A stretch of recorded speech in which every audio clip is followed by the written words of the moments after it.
There's a great scene in The Right Stuff where an astronaut meets some aborigines in Australia. He tells them about his buddy who is going into outer space, and to his surprise, the aborigine seems to know exactly what he's talking about. Fly over? Yeah. You bloke do that too? You saying you do that yourself? Nah, not me, mate. Not me.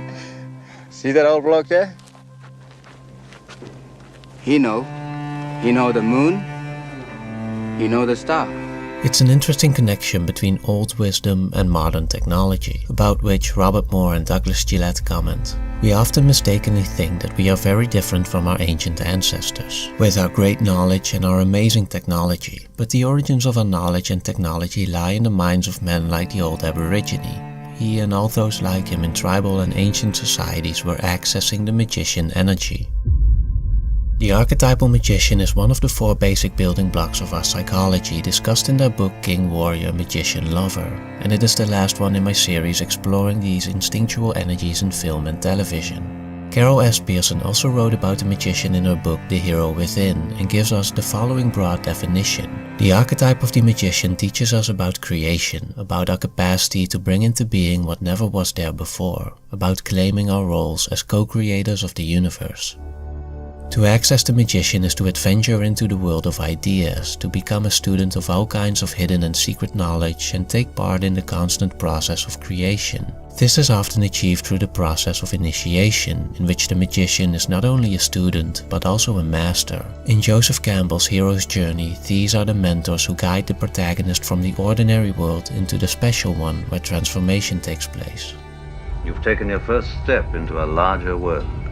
A distinction can be made here between the magician as a master of technology and the magician as a knower.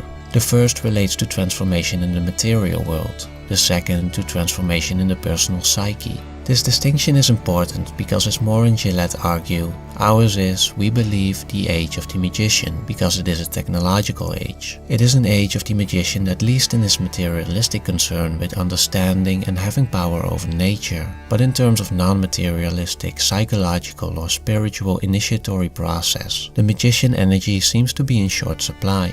Where did this imbalance come from, and what is this other half of the magician that we appear to have lost? In his book The Archetype of Initiation, Robert Moore explores these questions by examining pre-modern tribal principles considered lost or inaccessible to modern society. One of those lost principles is sacred space, which is separated from the ordinary or profane space. Moore refers to Mircea Eliade, who in his book The Sacred and the Profane explains how our modern society is based solely on the profane and no longer acknowledges the sacred as an ontologically unique space. Properly speaking, there is no longer any world. There are only fragments of a shattered universe, an amorphous mass consisting of an infinite number of more or less neutral places in which man moves, governed and driven by the obligations of an existence incorporated into an industrial society. The consequences of this are explored in films such as Embrace of the Serpent, which recounts the stories of 2 explorers, both unable to dream, in search of a sacred healing plant in the Amazon, and The Tree of Life, in which the main character finds himself lost in our modern world. How did I lose you?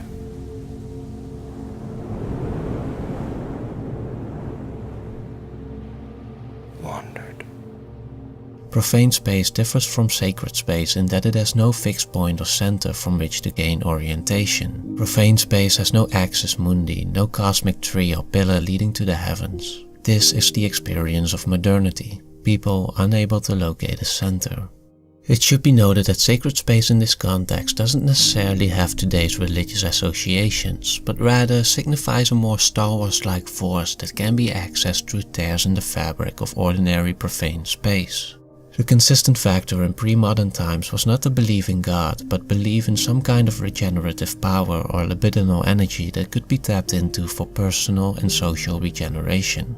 There's a great Korean film called Spring, Summer, Fall, Winter and Spring, which I believe beautifully captures this kind of sacred space. The story is centered around a small floating temple that contains some peculiar doorways. In material terms, they seem of little use, but symbolically they form a threshold from the profane to the sacred, to the source for personal growth and healing. Another film that exemplifies this type of sacred space is James Cameron's Avatar. I'm trying to understand this deep connection people have to the forest.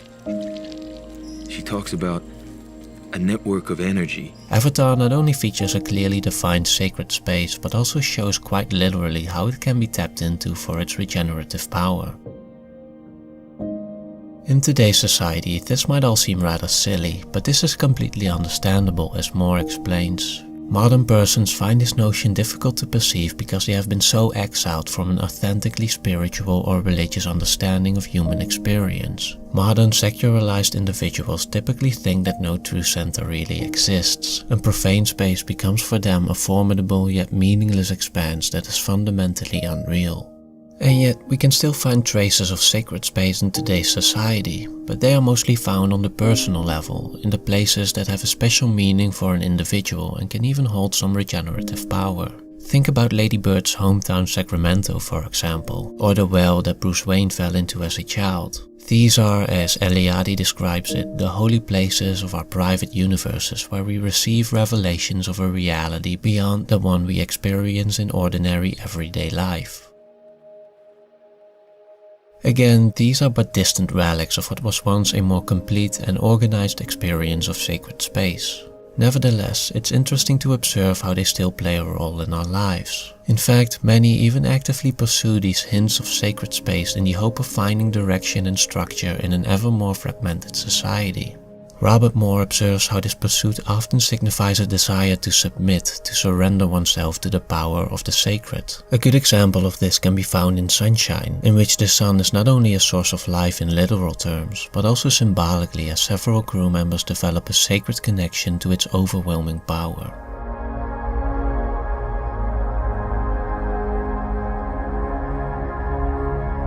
Although submission tends to be perceived as a negative thing in modern society, when it comes to sacred space and personal transformation, it is considered to be a necessary element because, as Robert Moore puts it, if you cannot submit, you cannot die, and if you cannot die, you cannot get reborn. I'm gonna die.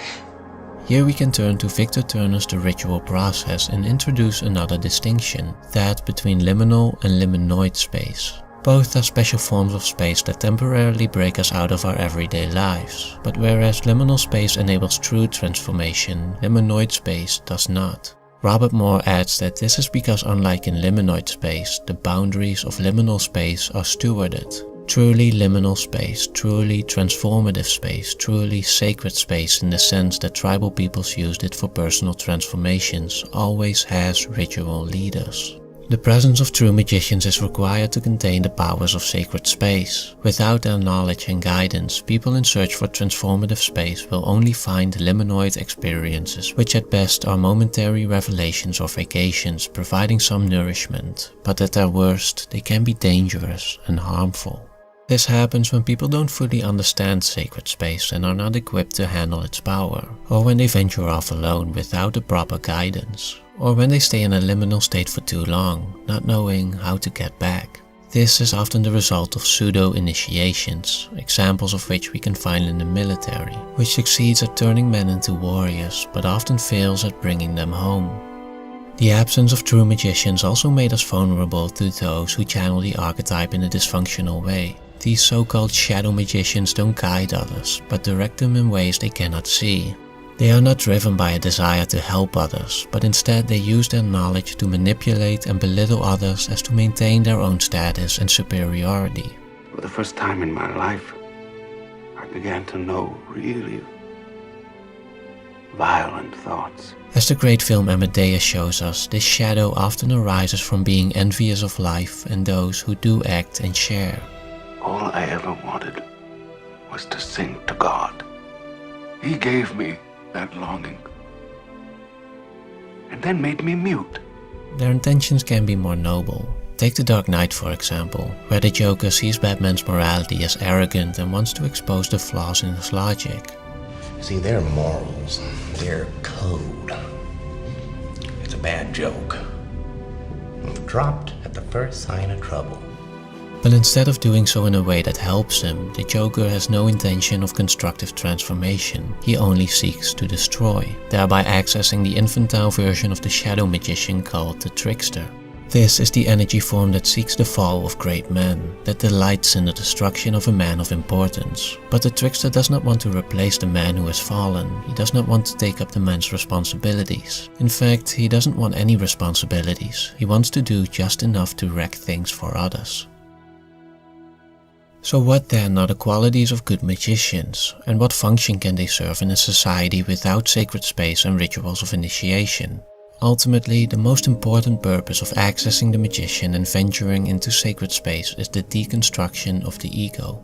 The magician keeps our grandiosity in check, keeps our other archetypes in balance. It is the archetype of thoughtfulness and reflection, of awareness and insight. Great magicians see into the depths of human beings. They have the capacity to deflate our arrogance and call us out when we act in denial or pretense. I look at you, I don't see an intelligent, confident man. I see a cocky, scared, shitless kid. This is no trivial task, for unlike the magician's efforts in the earlier mentioned technological sense, which accumulate over time, the magician as the steward of our psyche makes no lasting progress and starts from zero with every new life.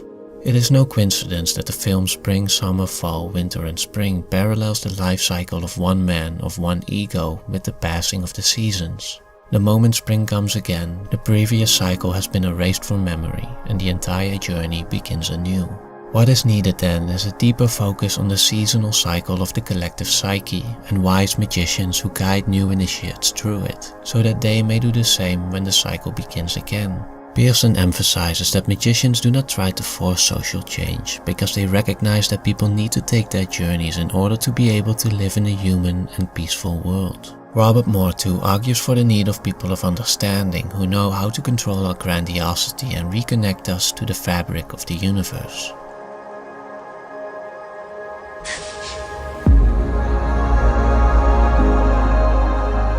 Only then can we act from a place of unity, a place of purpose and grace. Only then can we channel our energy for the benefit of mankind and the grand process of creation.